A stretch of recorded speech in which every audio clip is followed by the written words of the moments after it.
Hello, and welcome to the online campus of Metro Life Church. Pastor Steve and Mary Alessi are glad you are with us today and hope you continue to do so in the future. After experiencing the service, take a moment to browse our website where you can see what's happening at Metro Life Church and connect with us. Well, our service is about to start. Get ready for what God has in store for you. This is no performance, Lord, I pray it's worship. Empty words I can't afford. I'm not chasing feelings, that's not why I'm singing. You're the reason for my song. And I only wanna sing if I sing with everything. If I sing for you, my King, oh, I can't imagine why I would do this all for hype, 'cause it's all to lift you high.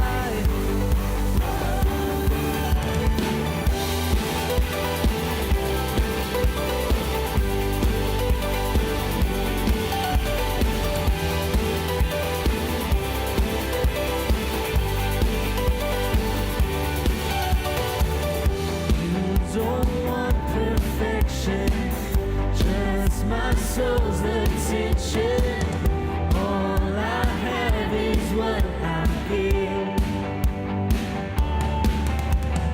More than a song that lasts a moment. I'll live a life of honest worship. If I'm here to sing, then I'll sing with purpose. All the praise, Lord, you deserve it.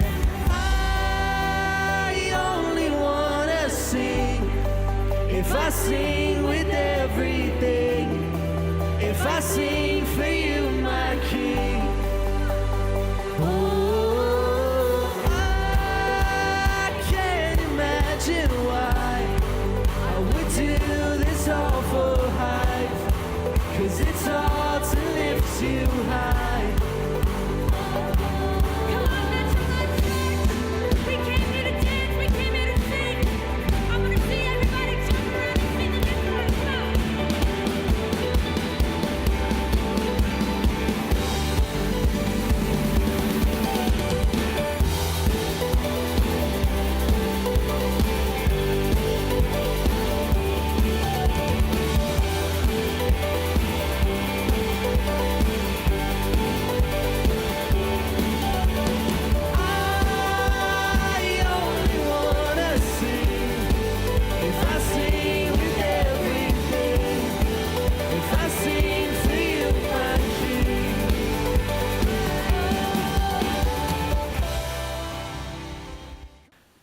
I'm going to talk to you today about a message I'm entitling. Now I want you to stay with me here. And I'm going to ask you to give me a lot of patience. If you don't know me, then I don't want you to get riled up in the title of this message, because what you'll figure out in about 25 minutes is where I'm coming and where I'm going. But the title of my message today is The Trump Seed. All the Republicans, I figured, would applaud that. All the Democrats in the room, I thought, would sure boo that. All the independents I know are totally confused right now where we're coming from. But I'm going to talk to you today not about a man, but I'm going to talk to you about a man that trumps all men. A seed that trumps all seeds, that'll bring about the harvest that we need in our lives. So watch. When I start looking at the condition of the world around us, no doubt we've got a lot of mess going on. But this story that we read about was not talking about people that were in the world. We're talking about people that were dealing with the stuff that was going on around them, and these people were in a boat with Jesus. They were men that saw Jesus do miracles. They were men that heard Jesus preach phenomenal truths. They heard him speak, and they heard wisdom from what was God himself. And now they are in the midst of this storm. And it reminds me of where I believe the church is at right now in our existence. There's a lot of stuff going on around us. And if we're not careful, what's going on around us could cause us to live in fear and terror and start questioning everything we thought we knew about God. Some of you know that we have a project that I'm working on in Georgia. It's over 100 acres. Got it because it's not just a getaway for the family, but it's going to be a leadership place that we're going to take leaders to, and we're also going to bring our men there and our ladies there and be able to get them away from the noise of South Florida and just be able to pour into them and let God speak to them about life and so on. And so in the middle of all of that, it's also a little personal project I have because I enjoy hunting. And so what I did was I went over to a part of the property and I had a bulldozer come in and totally take out all the pine trees that were in about an acre of land. And I did it on a couple parts of the property because they call them food plots. Now, how many are fishermen? Can I see your hand? You like to fish? Any of you fish? Boy, what do we do here at our church? How many shoot guns? Can I see your hands? Good. How many hunt? Can I see your hands? What do we do at our church? How many shop? Let me see. Yeah. How many play video games? Okay. You run. How many watch TV? No. Now what happens is, after this bulldozer came in and took out all the trees, I had a guy come in with a tractor. And on the back of his tractor, he had these discs. And the disc goes through the soil, breaks up the ground, and then they go back later with seed and they drop the seed into the soil, and then they come back over with just some other machine and it kind of buries the seed in the soil. And so when the guy did all the work, he said to me, "Hey, what kind of seed do you want me to sow?" And I said to him, "Listen, I want you to grab a seed. It's different. I heard about this seed. It's supposed to be really good. And I want you to put this seed into the ground." He says, "Okay, I'll do it." He says, "But listen," so we did some searching on it. He came back, he says, "Listen, this seed is twice as much money as the other seed I was going to put in. So instead of $50 for the bag, it's going to be $100 for the bag that's going to go ahead and seed 2 acres. I said, "We'll do it." So I started noticing that when he was putting the seed in the ground, which happened last Saturday, that I was there this week doing some work, and I walked out, and already I happened to notice that seed, without any rain, produced about a 2-inch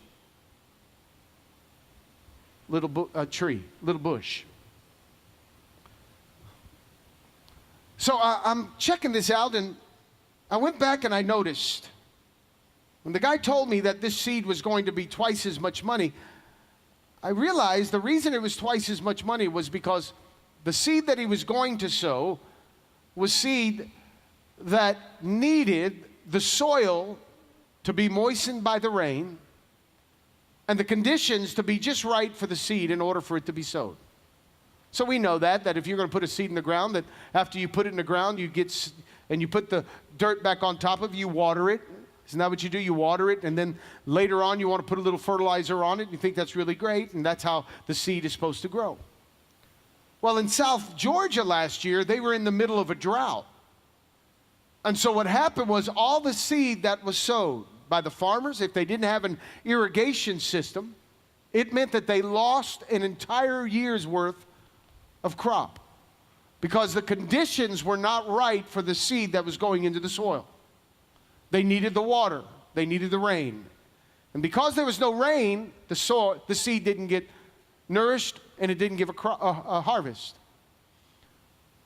So this year, I thought, I did the same thing, by the way.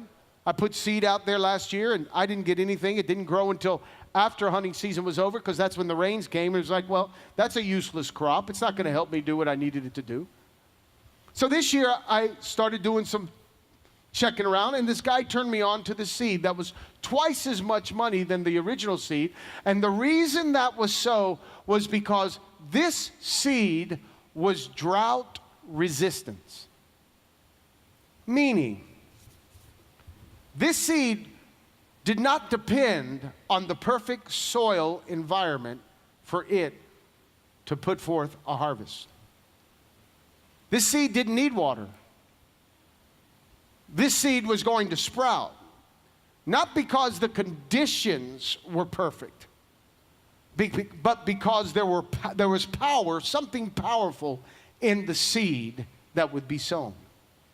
And sure enough, in just 4 days without any rain, that seed already started to sprout. So I walk away from all of that experience, and I'm thinking to myself, you know, here we are in the church today. With everything that's going on around us, it's like we're those disciples in the middle of the storm. And many of us are getting fearful because we don't know what to think. We don't know what to believe. We've got events going on for those that are Venezuelan here in the church. The conditions don't look good in Venezuela. You've got loved ones, you've got family members. You're posting on social media the picture and of the flag of Venezuela. And your heart is broken by what you see taking place. You're fearful for your loved ones and your family members. It's creating this anxiety in you. Maybe you're a Spaniard. And this week, you were reminded that terrorism knows no boundaries. And what was once such a peaceful place in Spain had now become a target of ISIS. And you have loved ones there possibly, and that's your homeland, and it's causing you this angst and this fear. You know, there was a time in America back in the 80s and the 90s where during about a 20-year span, there may have been about 50 terrorist attacks. But ever since 9/11, there have been almost 500 terrorist attacks across the world. Thankfully, hardly any on our own soil. But you hear of terrorist attacks today, and it's almost like, okay, we're going to post for 2 days. I'm praying for this country, or I'm praying for these people. But then we go on with our life because we've become almost conditioned and numb by the stuff that's happening in the world today. If you're a black American, racism has reared its ugly head again. It's a beast that's causing this division to occur amongst communities, causing you to want to retaliate and say things on social media and take a posture and a stance. We look at the news and we see this week alone that just in the last 48 hours, our law enforcement community is under fire. And many of us can't even go to defend them because the first thing we think is, well, what did they do to deserve that? Instead of immediately stepping in and thinking, we need to show love and concern and respect for our law enforcement community. It's like one thing after another. We hear over in a country in Iceland that they're eradicating Down syndrome. Almost to think, well, wow, there's a healing for that. There's a remedy. They figured out how to keep that from ever happening. And we only learn later on that it's because they are giving women the opportunity to test a prenatal test that shows that if there's any form of abnormality, they can abort the baby prior to. And that's how a country is eliminating Down syndrome. We listen to all that and it's like, wow, what is going on? In our country of America, since the turn of the century, it seems like there's been this moral decline more and more. where now we pay more attention to abandoned dogs and cats, more so than the fetus in the womb. And we look at everything that's going on in the world, and it causes us angst, and it's like we're in the midst of the storm, and we allow the conditions of the storm to cause us to become fearful and doubt and question, where's God in all this? And then we put it on leaders of the church to come up with an answer and make a comment, make a statement, let us know where we stand. So then leaders get together and we're on the phone and we're talking about how we could go ahead and show a united front and how we can take the lead when it comes to racism. Only then, about a month into that campaign, to be sidetracked by another issue that all of a sudden hits America, and now all the pastors are on the phone again doing their holy huddles trying to figure out how are we going to respond to this. And what is happening in the world today, in what's happening in the church today, is that the events of the world, the conditions of the world are causing the church to respond to events rather than the church take the lead on how we're going to respond and survive these events.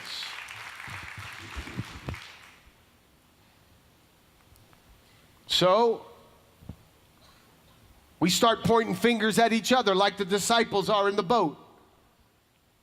They're questioning, they're arguing. Come on, get the paddle, get the oar. You're not paddling fast enough. Come on, raise that sail. No, pull the sail down. They're fearful. How many boaters do we have in the house? You know how troubling it is. Come on, boaters. Any boaters in the house? You know how troubling it is when all of a sudden you're in the middle of a storm and the water comes over the bow of your boat. Let me tell you, the last thing you want to do is be in the storm when you're in the boat, because if those waters come over the stern of your boat, the bow of your boat, then the thing that brings you security is taken out from under you, and there is no security. So I understand the fear and the anxiety that they were feeling. Just like I understand the fear and the anxiety that's happening in the world around us. But folks, we're the church. We're the blood-bought children of the living God that have a relationship with the creator of this world. If there's anybody that should find stability in the midst of the storm, it's us. But we're just like the disciples. And we don't know what to do. So we're fretting. We're anxious. We're nervous. We're upset. We're turning on each other. We're bickering. We're fighting. It's hot.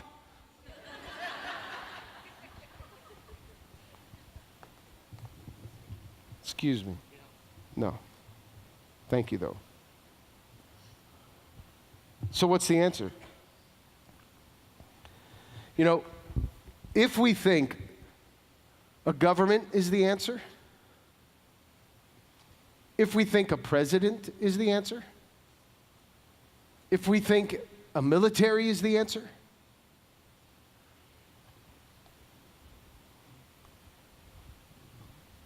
then we've bought into a false security. I say false security because what happens is the new guy that's come in the office, for some, they may feel like this is finally the answer.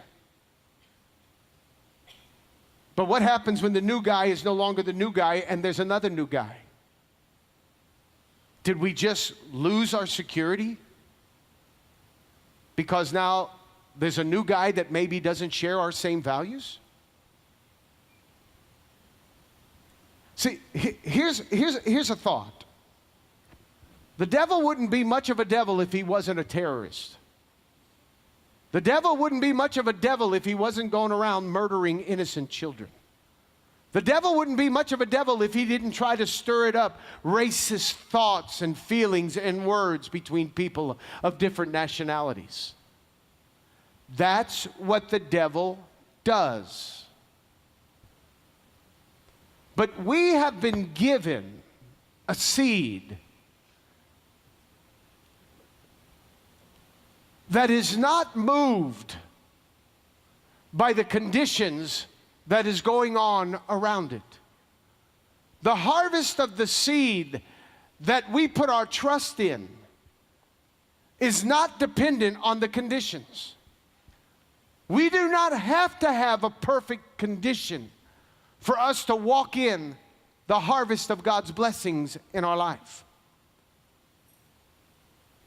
See, if ultimately what we're trying to say today is there is a man that's above all men that is the answer to the ills that are in our country today and in our world. And there is a seed that trumps all seeds, and his name is Jesus.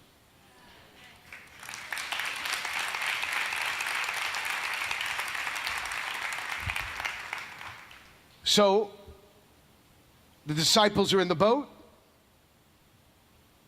but so is Jesus. And all it took was Jesus to get up and speak to the wind and speak to the waves, and he calmed the storm for the disciples. So later, over in John chapter 4, we see Jesus now with his same disciples, and he looks out at a field. And he says to his disciples, now in the natural, you would say 4 months from now there's going to be a harvest, but I tell you, get ready because this field is ripe for a harvest. He's saying, don't think and see things in the natural, but instead see things this way. See that right now, even though the conditions are not right for a harvest, he says, see that harvest is coming right now. So I'm looking at that and I'm thinking, okay, if they're going to have a harvest, there has to be a seed sown. So what seed is being sown right now that is going to give us a harvest right now?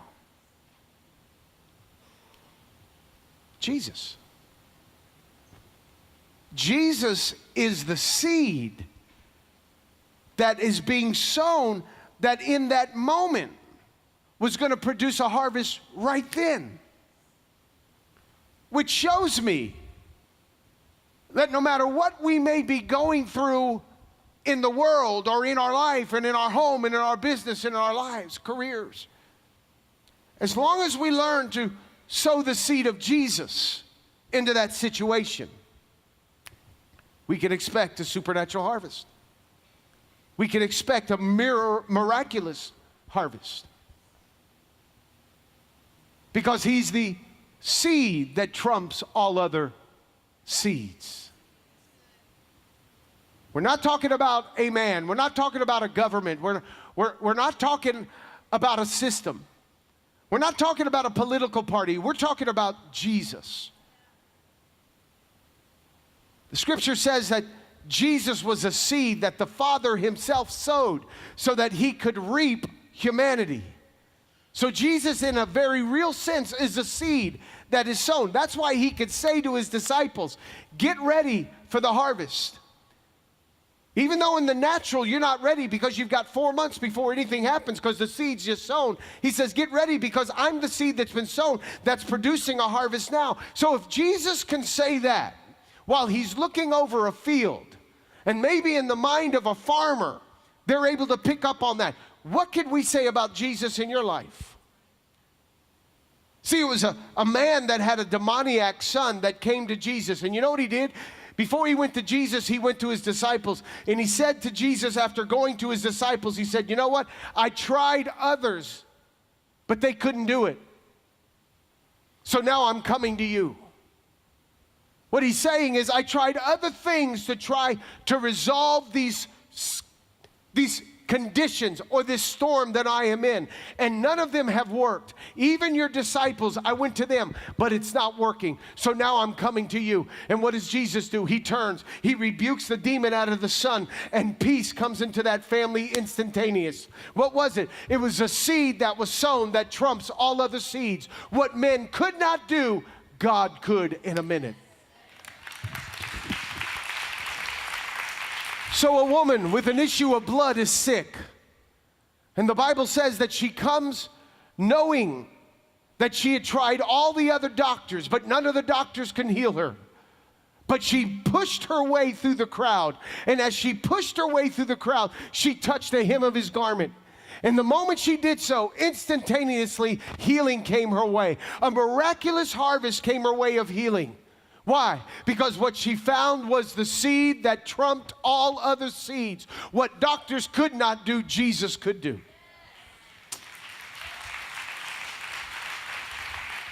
The disciples have a financial need. They get a tax bill. Nobody wants to have to deal with IRS. They've got a tax bill and they cannot pay for it. They don't have the funds to do so. So they go to the seed that trumps all other seeds, and they say to Jesus, what do we do? He says, go out and fish. And the first fish you catch, open it up, look in its mouth. You're going to find a coin, and that's going to help you pay for your taxes. And sure enough, they were able to pay for their financial needs, all because they found a seed that trumps all other seeds. Does this make sense?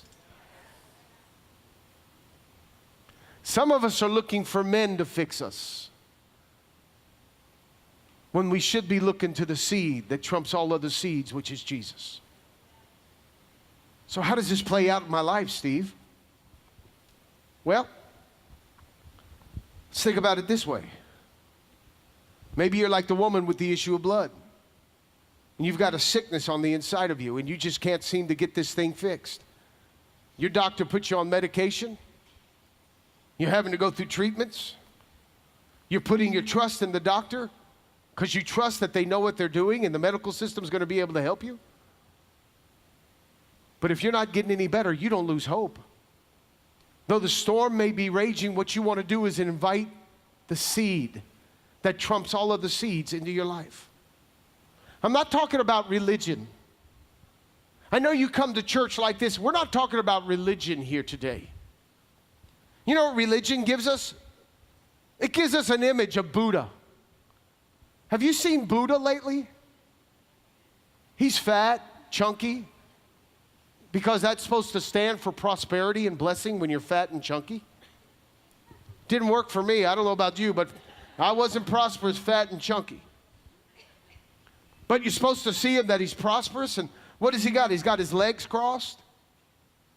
He's got his little hand up here, and some of them, sometimes the guy that we pray to is actually praying, and I question, who's he praying to? Sometimes he's got his arms crossed right about here. You know what the image is? And there's his face. Have you seen his face? His eyes are like 3/4 of the way closed. And he's got this silly little look and grin on his face. Google it. You'll see what I'm talking about. Pull up images. And you'll see this silly little look on his face. And it's almost as though he's looking at all humanity that's looking to him, and it's like he's looking at them saying, you just don't know what I know. And it's an image of a very disconnected God, whose legs are crossed, who's laid back, who's kind of grinning, not even looking you in the eyes, just kind of there. That's what religion gives us, as opposed to what Jesus gives us, who's a man on his cross with his arms spread open wide. And he's looking at us with tears coming down his cheeks, blood all over the place, sweat pouring out of his glands. And there on the cross, he's saying things like, forgive them, for they know not what they do. There on the cross, he's looking at his brothers and he's saying, take care of my mom. Make sure she's always taken care of. We don't see a disconnected God. We see a very inviting God.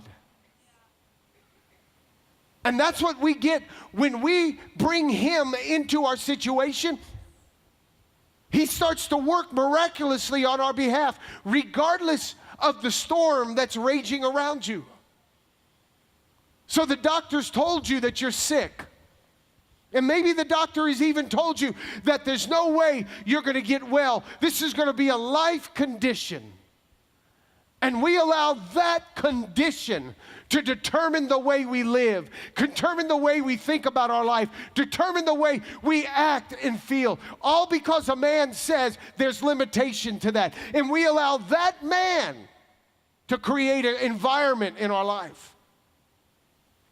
But the moment we turn around and go to the Word of God and we say, but Lord, the doctor says I may be sick, but your Word says by your stripes I am healed, so I'm going to believe that I am healed. We've just taken the seed that trumps all other seed and invite him into our world, and miraculously he'll respond and give us a harvest that we need. So you got a loveless marriage. The two of you fight constantly. You go see an attorney to go ahead and draw up the separation papers that ultimately is going to lead to divorce. Some of you don't even worry about separation anymore. You're so accustomed to just ending it because that's what people in the world do. They just end it when it doesn't work for them. But instead of going and seeing an attorney, why don't you invite the seed that trumps all other seed? Go see him and see how he'll tell you that you should look at the person that hits you on one side of the cheek and then turn the other cheek. Well, I can't do that naturally, God. How does that work? I'll be abused. Wait a minute. The moment you do what he says for you to do is the moment you just brought the seed and you sowed it into the soil of your life, and you've invited that seed in, and he's responsible to give you a harvest that man will never be able to give you. He says, wait a minute. He says, love the unlovable. Well, what is that? He's telling us right there that there's going to be people in your life that come across as unlovable. But instead of cutting it and running and moving on, he says you're supposed to love them. Do the total opposite of what you feel like doing. Do the total opposite of nature. And love the unlovable. And when you do that, all of a sudden, you invite him in and you plant a seed that you sow right there that'll give you a miraculous harvest in your life. You're single, believing for a mate. You've lined up the batters. And you're like, okay, that's the first batter, the second. You got them all laid out right there. And because of your desperation, you're looking at people that will never go to church with you. You didn't meet them in church, so they have no desire to be in church. They have no desire to pray. They have no desire to read the Bible. They have no desire to give or to serve. Only thing you both have is a physical attraction. And so you go ahead and you actually make them as an option for you because you're so desperate, and the conditions of the world around you are causing you to think that I'll go ahead, that must be the one. I know there could be somebody better, but I'm going to settle for this one. No, man, instead of doing that, why don't you invite the seed? And if you just keep it out there, say, God, listen, I'm not living in a way that is going to attract people that don't know you to my life. I'm not going to post this way. I'm not going to act this way. I'm not going to take the picture of that thing showing first. I'm not going to do that. I'm going to act differently because I'm not the world. I'm not the world.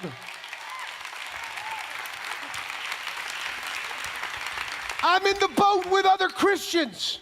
We're all in the boat together.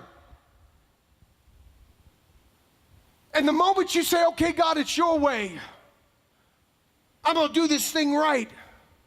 I'm going to wait for the right one. And if I'm dating someone, I'm not going to just give in to their sexual temptations and allures. I'm not going to do that. I'm not going to sleep with them just to keep them. No, I'm going to do it your way, God. And the moment you do that, you just invited Jesus, the seed that trumps all other seeds, into your life that's going to produce a harvest for you that's miraculous. Remember, he's the one who says, why am I yelling? I get so excited. I haven't talked to you in like 2 months. He says he wants to give you the desires of your heart. He knows the desires of your heart. Why are you tempted to think that he's asleep at the wheel of your boat in the midst of the storm? He may be resting, but he's not disconnected from you.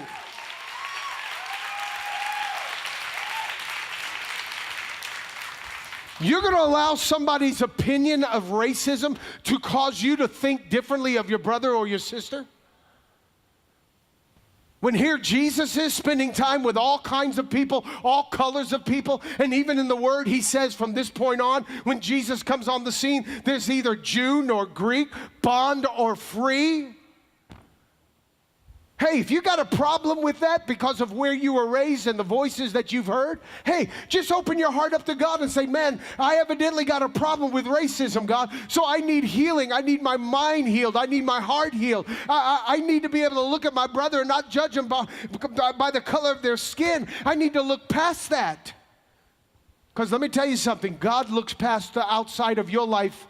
He doesn't look at your outside. He doesn't look at your color of your skin. And he doesn't even judge you based on your behavior and your actions. Every one of us are disqualified if that's the case. I had a guy put a sticker on my car yesterday, 2 days ago. I parked in a place to stay out of the way of everybody.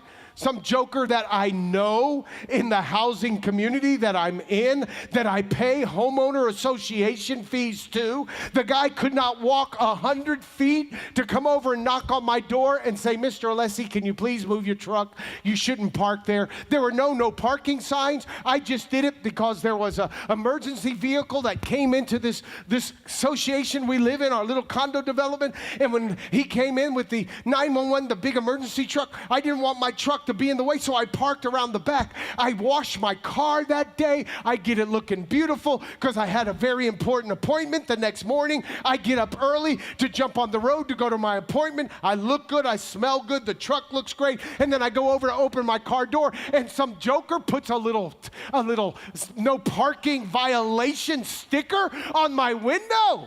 Are you kidding me? And I knew who the rat was.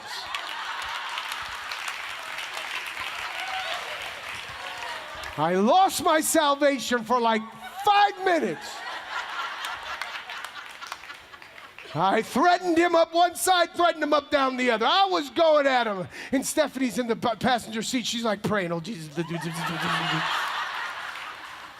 I resurrected an old spirit of my father. I remember my dad doing that same thing, and I did it. Oh, I was doing it. I'm kidding. I don't resurrect old spirits, just so you know. All of us lose our salvation on occasion. All of us miss it. All of us blow it. Show of hands. Who blew it on the way to church this morning? Let me see your hand. Look at there. How did you blow it? Did you cuss? Who cussed today? Come on, I'm in South Florida. All the Cubans, they don't think it's cussing. How many cussed today? Show of hands. How many cussed? Let me see your hands. See, some of you are lying right now in church. You yelled at your kids? You're tempted to yell at your husband? She spent too much money yesterday at the mall? You're ready to divorce her over that. What's the point? Guys, the conditions are not going to change until you change the seed that you're putting in it. But you're waiting for the conditions to change by going and following a man. You can be Republican, you can be independent, you can be Democrat. That's on you. You know what's really strange? This really isn't about white or black anymore in our country. This comes down to a belief system.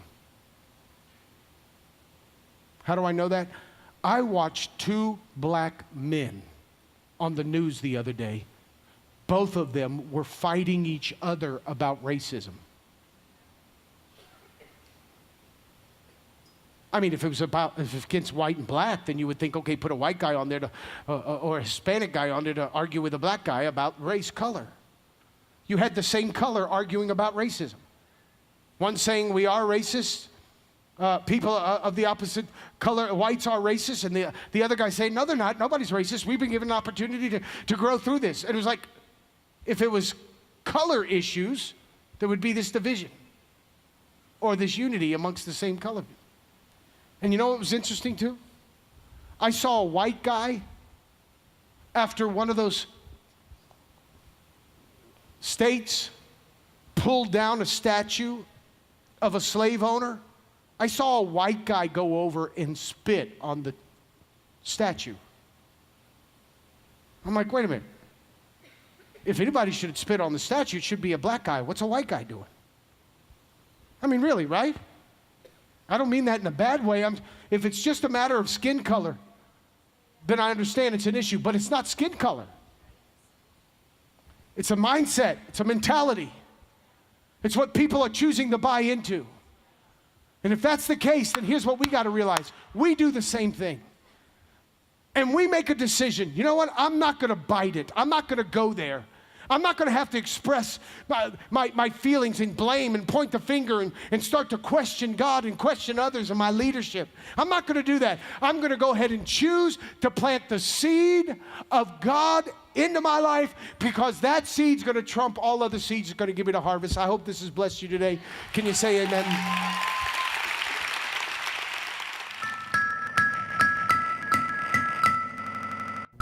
Thank you for joining us today on Demand. Pastor Steve and Mary Alessi hope today's service blessed you. And if you would like more information regarding today's service, please let us know by visiting our website, metrolifechurch.com, and click on the Contact Us tab at the top of the screen. And if you'd like to make a financial contribution, you can do so by clicking on the Giving tab. Your continued financial support helps bring this and many other online campus experiences to your screen.